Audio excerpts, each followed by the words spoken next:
The film Predator depicted an intergalactic hunter that arrived on Earth to hunt the deadliest of prey.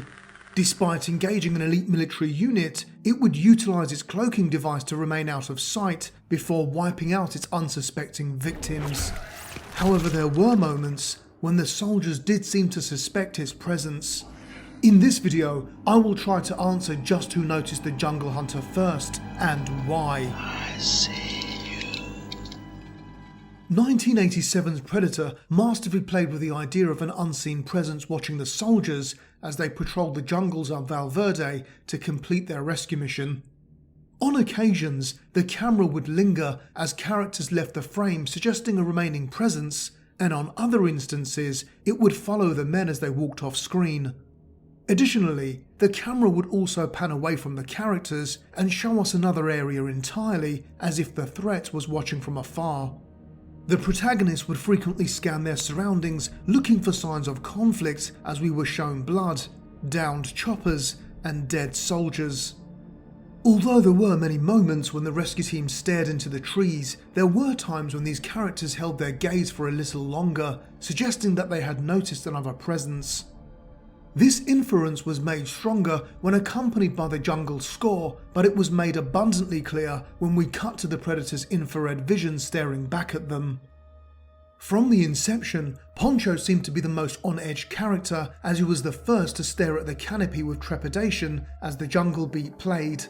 Although it was unclear if he felt the presence or if he was merely taking in the vastness of the setting and the magnitude of their mission. Minutes later, he would nervously look up again whilst birds were heard in the distance. As the team's point man, Poncho assumed the most exposed positions in hostile territories and would therefore be the first to sense danger. However, was he sensing the predator here, or was he just being hyper alert? Since this is unclear, we cannot establish if he was the first to notice the jungle hunter's presence. Billy was the next to suspiciously scan his surroundings before he inexplicably pulled his knife and started climbing the trees. What was it that caused him to do this? Was it the sound of the nearby vultures feasting on the carrion? Or was it the smell of the recently flayed flesh? When he finally climbed the trees, his suspicions were confirmed as he discovered the skinned bodies of the Green Berets. Before this, however, we heard the unmistakable woodpecker growl that confirmed the presence of the Yautja. As a result, there is a strong argument that Billy was indeed the first to notice the alien, and we shall come back to this theory later on. Soon after, Mac looked into the distance before the Predator's POV was witnessed for the first time. Did he spot something here, or was this just a coincidence? Subsequently, Mac was established as possessing great awareness and even pointed the Predator out to Dylan. With this in mind, Mac is also a very strong candidate. Another significant moment occurred a minute later as we witnessed the action from the creature's perspective. As the infrared POV followed the characters, Dutch very deliberately stopped and turned his head to look up into the trees. This was a clear indication that he noticed something, but what was it that caused the reaction? Was it something he saw or heard? In either case, he certainly sensed the alien's presence, but perhaps this was due to Arnie's stardom. As the film's hero, they may have wanted to portray him as a super alert soldier. This was similar to Schwarzenegger's portrayal of John Matrix in Commando, who also had an acute awareness or even a sixth sense.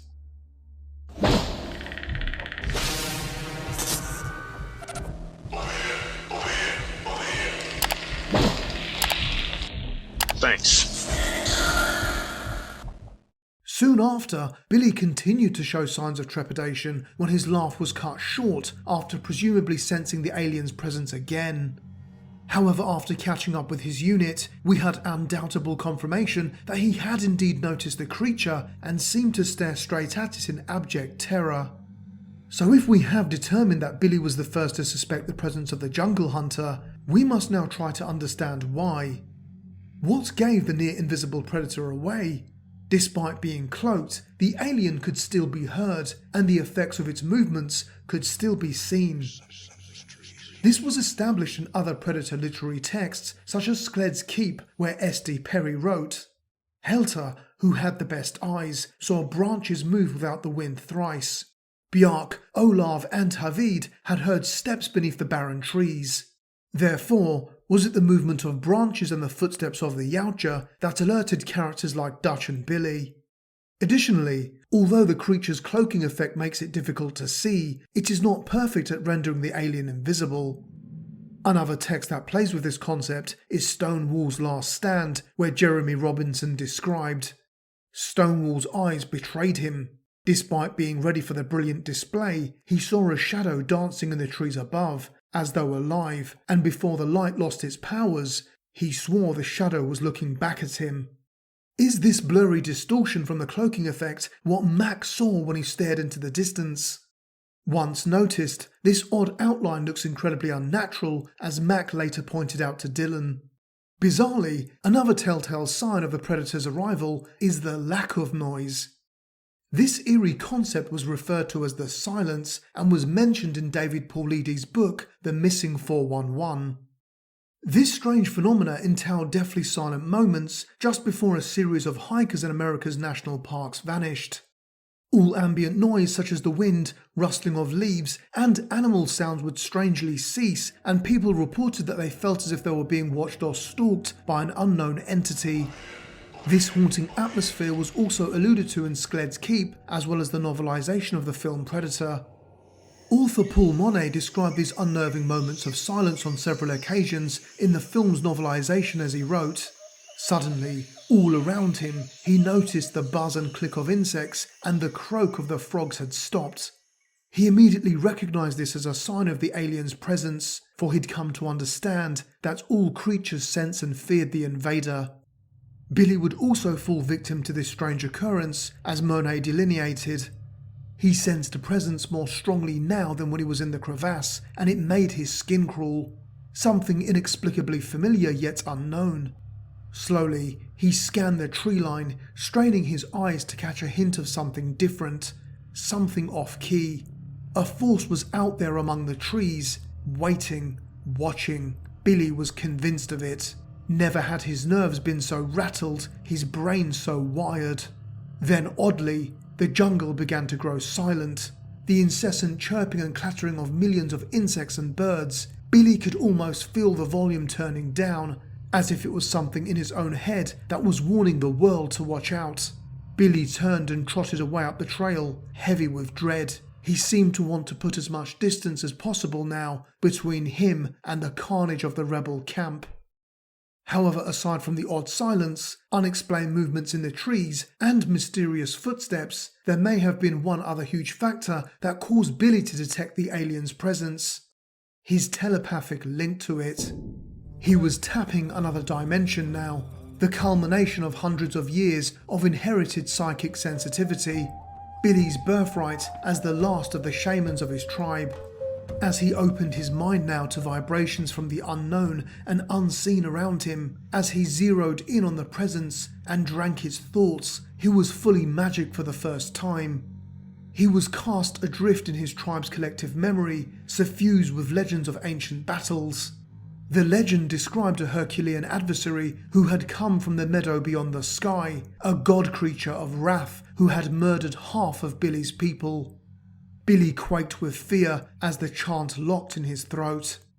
Much like Almar, who abstained from the Viking mission to Skled's Keep as he foresaw their impending doom, Billy also tapped into a psychic link with the creature. Furthermore, this So-Indian could access the memories of his ancestors and better understand the creature's intentions. Therefore, it is possible that a Yautja's presence can be identified by those with heightened senses, but also by those who are very spiritual. These individuals can arguably sense its presence and even mentally connect with the alien to some extent.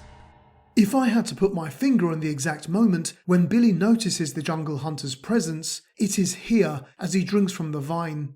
The novelisation does seem to confirm this, as it writes, "Suddenly alerted to the sense of a suspicious presence, he dropped the vine aside." In conclusion, I do feel like it was indeed Billy who noticed the jungle hunter's presence first. However, the reason why is much more profound. It does not only involve tangible factors like movements in the trees, strange noises, and unusual shadows, but also more mysterious elements like the silence and psychic connections. Please let me know who you think noticed the jungle hunter first and why. I return next week in the final episode of the series as I try to decide if the Yautja's creature design has become worse over time. Until then, it's goodbye from me. Take care.